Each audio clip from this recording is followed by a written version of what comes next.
एक मिनट के अंदर आपको दिखाने वाला हूं दो जबरदस्त रील और बताना है कि आपको किसका रील लगा सबसे अच्छा।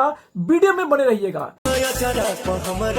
नमस्कार, मेरा नाम दयाशंकर ओझा है। आप देख रहे हैं टेक टू भोजपुरी चैनल। पहले ही मैंने कह दिया था कि दिलवा लेजा रुमाल में ये गाना रील्स पे एकदम ट्रेंडिंग में आने वाला है, वायरल होने वाला है। और ऐसा ही हुआ है, आप जाके चेक कर सकते हैं। जानते हैं, पहला जो रील मैं दिखा रहा हूं, ये जो रील है डिंपल सिंह का है। डिंपल सिंह ने बनाया है, जिसमें कि तकरीबन 45,000 लाइक चल गए हैं और 4 लाख के ऊपर व्यूज चल गए हैं। गाना भाई व्यूज एकदम स्पीड में व्यू पकड़ रहे हैं उनका, और लाइक्स भी काफी जा रहा है। देख पा रहे हैं स्क्रीन पे, ये जो रील्स है ये है डिंपल सिंह का। डिंपल सिंह आए दिन चर्चा में बनी रहती है, पवन सिंह के ऊपर टिप्पणी करके, खेसारी लाल जी के ऊपर टिप्पणी करके, और फिर काम भी पवन सिंह के साथ करती है, खेसारी लाल यादव के साथ करती है।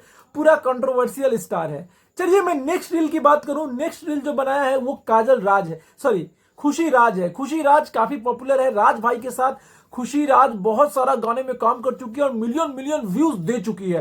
खुशी राज का भाई आपको बताना चाहता हूं कि 1.2 मिलियन व्यू गया है इंस्टाग्राम पे दिलवा लेजा रुमाल में ये गाने पर, और लाइक्स है 1,06,000। दोनों रील्स मैंने आपको दिखा दिया। अब आपका काम बस इतना है, मुझे कमेंट करके बताइए कि आपको कौन सा रील पसंद है। क्या लगता है, खुशी राज अच्छा बनाई है या डिंपल सिंह? जरूर से कमेंट